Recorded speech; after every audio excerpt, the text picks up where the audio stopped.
सत श्री अकाल दोस्तों, मेरे चैनल स्टडी फॉर जीके च तुहाडा स्वागत है। अज गल करांगे जनरल नॉलेज दे पार्ट 5 दी। इस तो पहला अपलोड कीतियां हुई वीडियोज़ नूं देख लेना, और अगर मेरे चैनल स्टडी फॉर जीके नूं सबसक्राइब नहीं किया तो प्लीज़ कर लो, बैल आइकन नूं प्रेस कर लो तां जो अपडेट समय सिर मिल सके। तो शुरू कर दियां। स्थाई बंदोबस्त दा जनक किस नूं कहा जाता है? देखो, स्थाई बंदोबस्त जिसनों के परमानेंट सैटलमेंट या जमींदारी सिस्टम भी बोलते सन। तो इसके जनक मन्ने जाते ने कॉर्नवालिस, और स्थाई बंदोबस्त आया 1793 दे विच। कॉर्नवालिस के समय सिविल सर्विस की प्रीख्या भी शुरू होंदी है, और कॉर्नवालिस के समय ही एंग्लो मैसूर वॉर भी हुई सी, और इसे वॉर तो बाद टीपू सुल्तान नाल कॉर्नवालिस की एक ट्रीटी हुंदी है जिसका नाम है श्री रंगापट्टनम की ट्रीटी। और ये ट्रीटी हुई कदों सी? तो ये जो ट्रीटी हुई सी, ये हुई सी 18 मार्च 1792 दे विच। देखो, लॉर्ड क्लाइव की गल करिए तो ये पहले गवर्नर सीगे बंगाल दे, और इन्हां दे समय भी एक ट्रीटी हुई जिसका नाम है इलाहाबाद की ट्रीटी, और ये ट्रीटी हुई सी शाह आलम दे नाल। 1765 दे विच ट्रीटी हुंदी है, और इस ट्रीटी द्वारा ड्यूल गवर्नमेंट जो है वो स्थापित की गई सी। बंगाल दे विच पहली बार ड्यूल गवर्नमेंट आई सी इलाहाबाद ट्रीटी द्वारा। लॉर्ड मिंटो की गल करा तो 1813 का चार्टर एक्ट लैके आए हैं, और लॉर्ड मिंटो के समय ईस्ट इंडिया कंपनी की जो मोनोपोली सी इंडिया दे विच ये खत्म कर दी गई। लेकिन सिर्फ 2 प्रोडक्ट इन्हों दिते गए सी, वो सीगी टी अते ओपीएम। के टी अते ओपीएम का व्यापार East India Company as a monopoly China नाल कर सकती है। तो इस क्वेश्चन की इन्नी डिटेल तुसी याद करनी है। हड़प्पा सभ्यता का विशाल इशनान घर प्राप्त होया।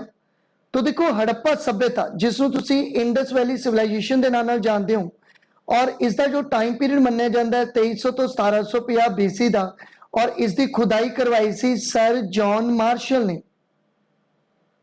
कदों करवाई सी? तो ये करवाई सी 1921-22 दे विच। तो पूछा कि उन्होंने कि हड़प्पा सभ्यता का विशाल इशनान घर कित्थे है? तो वह है मोहनजोदड़ो दे विच। तो इसका जो राइट आंसर है ए 2। देखो, मोहनजोदड़ो दे एरिए सीटाडेल दे विच ग्रेट बाथ मिलेगा। सीटाडेल की देखो, इंडस वैली दी जिन्नियां भी साइड्स है 2 पार्ट्स दे विच डिवाइड है, अपर पार्ट अते लोअर पार्ट। और जो अपर पार्ट है इसे नूं ही बोलते हैं सीटाडेल। मोहनजोदड़ो की खुदाई करवाई RD बैनर्जी ने, और एक किस रिवर के किनारे है? तो सिंध रिवर के किनारे है। 1922 दे विच खुदाई होंदी है। पंजाब विच भगती अंदोलन के संस्थापक कौन सन? तो देखो, पंजाब दे विच भगती अंदोलन के संस्थापक सन गुरु नानक देव जी। तो इसका राइट आंसर है 1 गुरु नानक देव जी, जिन्हों का जन्म 1469 दे विच होया, और ज्योति जोत समांदे ने 1539 दे विच। इन्होंने 4 उदासियां कीतियां सन। महाभारत का फारसी विच अनुवाद ते चित्रित किस ने करवाया सी? तो देखो, महाभारत का फारसी विच अनुवाद करवाया सी अकबर ने। तो इसका राइट आंसर है 4 अकबर, जो मुगल साम्राज्य दे विच तीसरे राजे। और अकबर की बायोग्राफी तुसी याद रखनी है, अकबरनामा। और अकबरनामा किने लिखी? तो याद रखना है, अकबरनामा लिखी सी अबुल फजल ने। और अकबरनामा का जो आखिरी पार्ट है इसे नूं ही बोलते ने आईने अकबरी। आईने अकबरी। ਇਹ क्वेश्चन बहुत इंपॉर्टेंट ਤੁਹਾਨੂੰ ਪੁੱਛਿਆ ਜਾਂਦਾ ਹੈ ਅਕਬਰ ਨਾਲ ਰਿਲੇਟਡ ਕਿ ਇਹਨਾਂ ਨੇ ਫਤਿਹਪੁਰ ਸਿਕਰੀ ਦੇ ਵਿੱਚ बुलंद दरवाजा बनाया सी किस दे जित की खुशी विच बनाया मतलब किस स्टेट की जित की खुशी विच बनाया तो याद रखना गुजरात की जित की खुशी दे विच ये बुलंद दरवाजा बनाया सी। राष्ट्रीय खेड दिवस कदों मनाया जाता है तो देखो राष्ट्रीय खेड दिवस 29 अगस्त को मनाया जाता है और ये ध्यानचंद जो कि हाकी दे जादूगर मन्ने जाते हैं उन्हां दे जन्मदिन ते मनाया जाता है। भारत विच पुनर्जागरण का जनक किसनूं कहा जाता है तो देखो भारत दे विच पुनर्जागरण का जनक कहा जाता है राजा राम मोहन राय नूं। तो इसका राइट आंसर है 1 राजा राम मोहन राय जिन्हां ने 1828 दे विच ब्रह्मो समाज की स्थापना की अते इन्हां दे जतनां सदका ही 1829 विच विलियम बेंटिंग ने सती प्रथा नूं कानूनी तौर पर खत्म किया सी। देखो एक होर एक्ट काफी इंपोर्टेंट पूछा जाता है विडो रीमैरिज एक्ट। तो विडो रीमैरिज एक्ट लेके आए सी डलहौजी और ये भी ईश्वर चंद विद्यासागर के जतनां सदका ही विडो रीमैरिज एक्ट आया।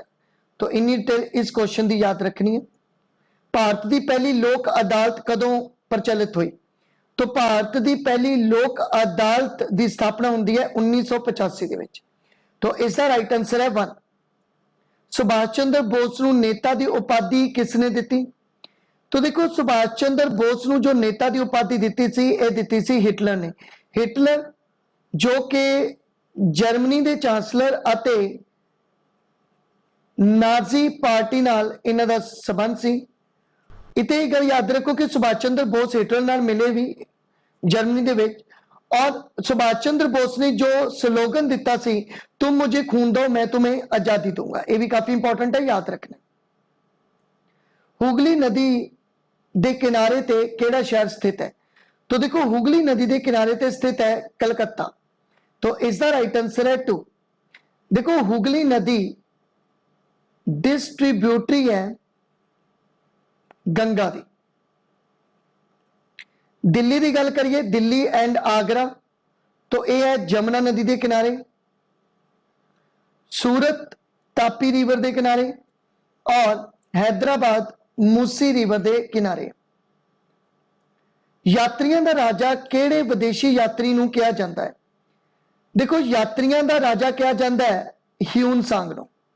ह्यून सांग हर्षवर्धन के दरबार दे विच आए चीनी यात्री सी और इन्हों शाक्या मुनि के नाम भी जाना जाता है। एल ब्रूनी की गल करा तो ये गजनी के नाल भारत आए सी और इन्होंने इतने काफी इंपोर्टेंट बुक लिखी किताब उल हिंद और किताब उल हिंद तो ही सानू पता चलिया कि सक एरा अते गुप्ता एरा दे विच 242 सालों का फर्क है। तो सक एरा 78 एडी दे विच हुंदा है और गुप्ता एरा अगर 242 जोड़ दी तो 320 एडी दे विच पैंदा। अगर पूछ लें विक्रम एरा काफी इंपॉर्टेंट है। विक्रम एरा भी 58 BC दे विच शुरू होता है। अच्छा विक्रम एरा नूं कई बारी अजीज वन एरा भी बोलते हैं तो यह भी याद रखना सी। अगर फाइयान की गल करा तो यह भी एक चीनी यात्री सी और ये चंद्रगुप्त 2 दे दरबार दे विच आई सी। चंद्रगुप्त विक्रमादित्य जिन्होंने चंद्रगुप्त 2 भी बोलते हैं और गुप्ता डायनेस्टी का राजा सी तो उहदे समय आई सी फाइयान। तो इन्नी डिटेल इस क्वेश्चन की याद रखनी। व्यक्तिगत सत्याग्रह 1940 अंदोलन दा पहला सत्याग्रही कौन सी तो देखो व्यक्तिगत सत्याग्रह के पहले सत्याग्रही सी विनोबा भावे। इन्होंने ये जो सत्याग्रह किया सी ये किया सी 17 अक्तूबर 1940 दे विच। और अगर पूछ रहे हैं दूसरे सत्याग्रही तो वो सी पंडित जवाहरलाल नेहरू। ये काफी इंपॉर्टेंट है। समुंदरगुप्त नूं भारत का नपोलियन केड़े इतिहासकार ने किया तो देखो समुंदरगुप्त नूं भारत का नपोलियन क्या सी V.A. स्मिथ ने। V.A. स्मिथ इन्हां नूं भारत का नपोलियन भी कहते हैं। देखो समुंदर गुप्ता डायनेस्टी का काफी इंपॉर्टेंट राजा और इसकी जानकारी मिलती है इलाहाबाद पिलर इंस्क्रिप्शन तो अते प्रयागा प्रशिष्टि तो। प्रयाग प्रशिष्टि, देखो प्रयाग प्रशिष्टि का मतलब हुंदा प्रशंसा करना और ये बुक लिखी हरी सेना ने। हरी सेना समुंदर गुप्त है, उसके राइटर मन्ने गए हैं, ठीक है। और समुंदर गुप्त जो क्वाइन इशू करता सी उसते भी इस वीना वजाउंदे दिखाया गया। वीना एक इंस्ट्रूमेंट है म्यूजिक का जो समुंदर गुप्त वजाउंदा सी। तो इन्नी डिटेल इस क्वेश्चन की तुसी याद रखनी है। चिपकू अंदोलन का संबंध किहड़े खेतर नाल है? तो देखो चिपकू अंदोलन का संबंध सी उत्तर प्रदेश के नाल। उत्तर प्रदेश दे विच उस समय जो एरिया मतलब डील करता सी वो सीगा उत्तराखंड। तो आज ये उत्तराखंड अलग हो गया लेकिन उस समय उत्तर प्रदेश के विच ही सी। भारत विच पहली जनगणना कदों करवाई गई? तो देखो भारत दे विच जो पहली जनगणना करवाई गई सी ये करवाई गई सी 1872 दे विच। और किहदे समय करवाई गई? तो याद रखना है लॉर्ड मेयो दे समय करवाई गई सी, लेकिन ये अनऑफिशियल सी। अगर ऑफिशियली गल करिए तो रिपन दे समय करवाई गई सी और 1881 दे विच। अगर तुहानूं पुछ लैन कि कास्ट बेस्ड जनसंख्या जो सी उसकी जनगणना किसने करवाई? तो वो करवाई सी लॉर्ड कर्जन ने। कदों करवाई? तो एक करवाई 1904 दे विच। तो इन्नी डिटेल इस क्वेश्चन की याद रखनी है। बांग्लादेश विच गंगा अते ब्रह्मपुत्र दे संयुक्त जलधाम नूं की कहंदे ने? तो देखो बांग्लादेश विच गंगा ते ब्रह्मपुत्र दे संयुक्त जलधाम नूं बोलदे ने मेघना। एक्चुअल दे विच ब्रह्मपुत्र जो है ये तिब्बत दे विच एक ग्लेशियर जिसका नाम है शिमयुंग दूंग। इसके नाम थोड़ी जी इस तरह दे है। तो शिम यूंग दूंग, तो इथों ये स्टार्ट होंदा है। और इस ब्रह्मपुत्र के कई नाम है, जिवें कि अगर मैं नाम दसा तो इसका स्टार्टिंग दे विच जो नाम पैंदा है वो पैंदा है शांगपो। फिर अरुणाचल प्रदेश के विच इसका नाम पैंदा है दिहांग।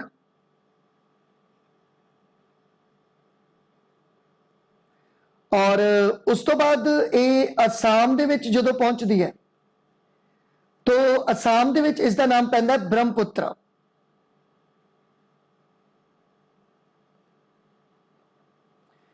उस तो बाद असम तो बाद ये बांग्लादेश दे विच जदों पहुंचती है उत्थे इसका नाम पैंदा है जमुना। जमुना, जमुना नहीं जमुना। और उस तो बाद जमुना जो है इसका नाम चेंज हो जाता है पद्मा के नाम नाल, क्योंकि इधरों जो है वो गंगा आ जाती है और गंगा भी पद्मा के नाम नाल जिहड़ी है वो इस ब्रह्मपुत्र दे नाल मिलती है, गंगा ते ब्रह्मपुत्र नाल। और अगे चल के ये बन जांदियां हैं मेघना। तो इन्ने नाम है जो ब्रह्मपुत्र के नाम है, ठीक है। तो तुसी ये याद रखना, ये याद रख लो कि ब्रह्मपुत्र का नाम ब्रह्मपुत्र कित्थे आके पैंदा? तो वो असम दे विच इसका नाम पैंदा है ब्रह्मपुत्र। सफेद क्रांति का पितामह किसनूं कहा जाता है? देखो सफेद क्रांति मिल्क नाल संबंधित है और इसके जो पितामह ने वो ने doctor V Kurien. Doctor V Kurien ने ही जो है वो सफेद क्रांति लेके आंदी सीगी। फिल्म भी बनी है जिसका नाम है मंथन। और इस सफेद क्रांति के समय ही एक फैक्ट्री भी बनी सी अमुल। जो अमुल तुसी देखते हो अमुल दे फाउंडर ही ने डॉक्टर वी कुरियन। भारतीय सिक्ख्या का मैगना कार्टा कहा जाता है? तो भारतीय सिक्ख्या का मैगना कार्टा कहा जाता है वुड डिस्पैच नूं। कौन लेके आए? डलहौजी 1854 दे विच। और पुछ लेंदे ने कि वुड डिस्पैच का विषय की है? तो तुहानूं पता चल ही गया होगा वुड डिस्पैच का विषय एजुकेशन है। और इसके अंडर ही 3 यूनिवर्सिटीज बनिया सी, कलकत्ता, बॉम्बे एंड मद्रास। ये पहलियां यूनिवर्सिटियां सी जो वुड डिस्पैच के अंडर बनिया सी। भारत विच पहला स्वतंत्रता संघर्ष 1857 नाट किताब दे लेखक देखो भारत का पहला स्वतंत्रता संघर्ष 1857 नाल जिहड़ी किताब लिखी गई ये किसने लिखी, तो ये लिखी कार्ल मार्क्स अते एंगल्स ने। ये काफी इंपॉर्टेंट है क्योंकि ये master cadre they which question पूछा गया। भारत छड्डो अंदोलन का प्रस्ताव कदों पास किया गया, तो देखो भारत छड्डो अंदोलन का प्रस्ताव पास किया गया 1942 दे विच, और ये 8 अगस्त 1942 दे विच प्रस्ताव पास किया गया सीगा। और अगर पूछ लें इंडियन नेशनल कांग्रेस की किस सैशन दे विच, तो वो सी बॉम्बे का सैशन। और इत्थे ही गांधी ने एक स्लोगन भी दिता डू अते डाई दा, डू एंड डाई।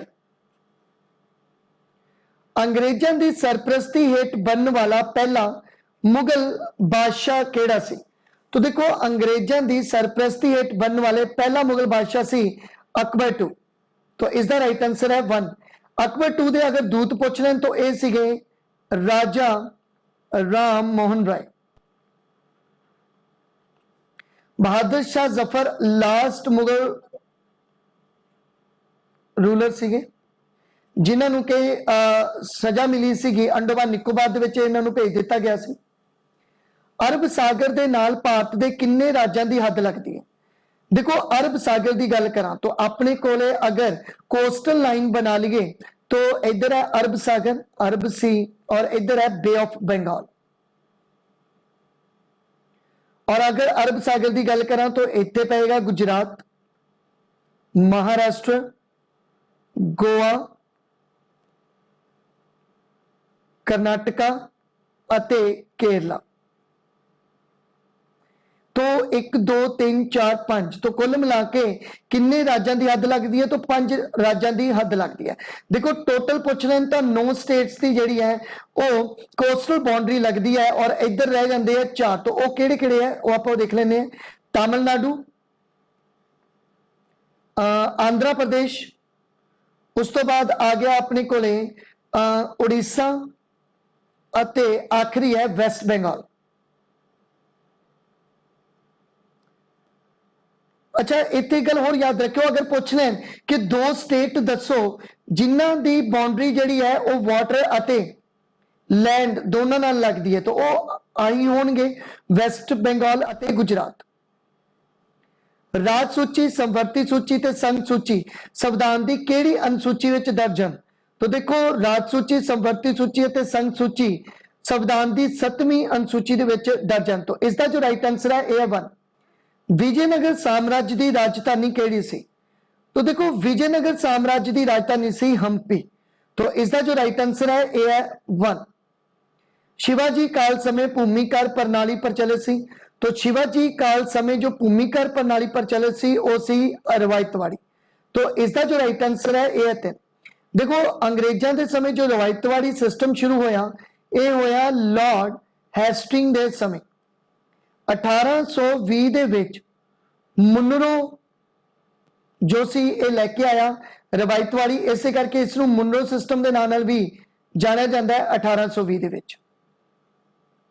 संसद नूं मौलिक अधिकारां विच संशोधन करन दा अधिकार किहड़े संशोधन राही दिता गया, तो देखो संसद नूं मौलिक अधिकारां विच संशोधन करन दा अधिकार दिता गया 42वीं संवैधानिक सोध द्वारा, जो कि 1976 दे विच हुई। और इसे संविधान नूं संशोधन करने के अधिकार के अंडर ही 44वीं संशोधन होया, जो कि फंडामेंटल राइट्स के विच होया सी प्रॉपर्टी के राइट नूं लैके, क्योंकि इहदे विचों फंडामेंटल राइट जो प्रॉपर्टी का राइट सी कढ के लीगल राइट बना दिता गया सी, और अज लीगल राइट 300A आर्टिकल के अंडर आता है।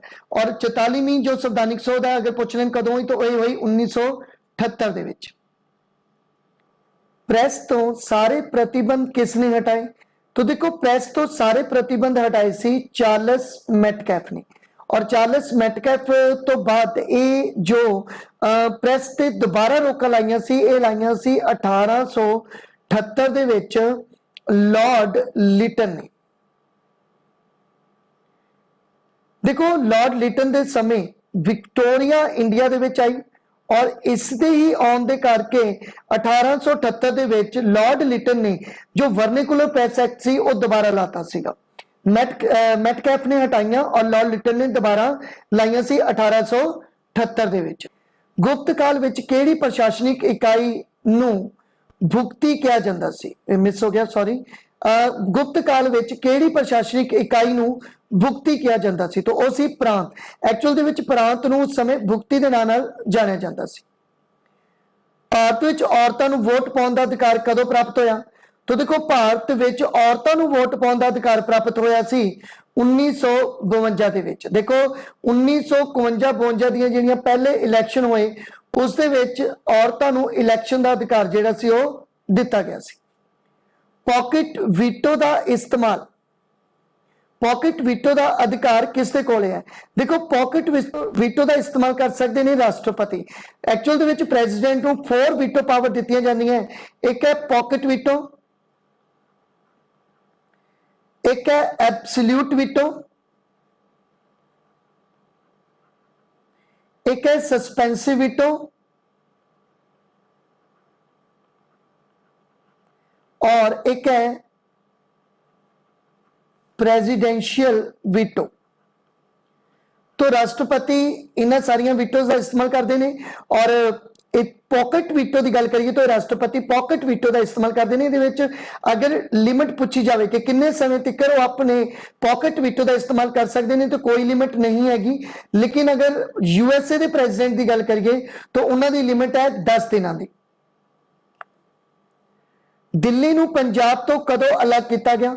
तो देखो दिल्ली नूं पंजाब तो अलग किया गया सी 1911 दे विच। एक्चुअल दे विच 1911 दे विच जो लॉर्ड हार्डिंग दे समय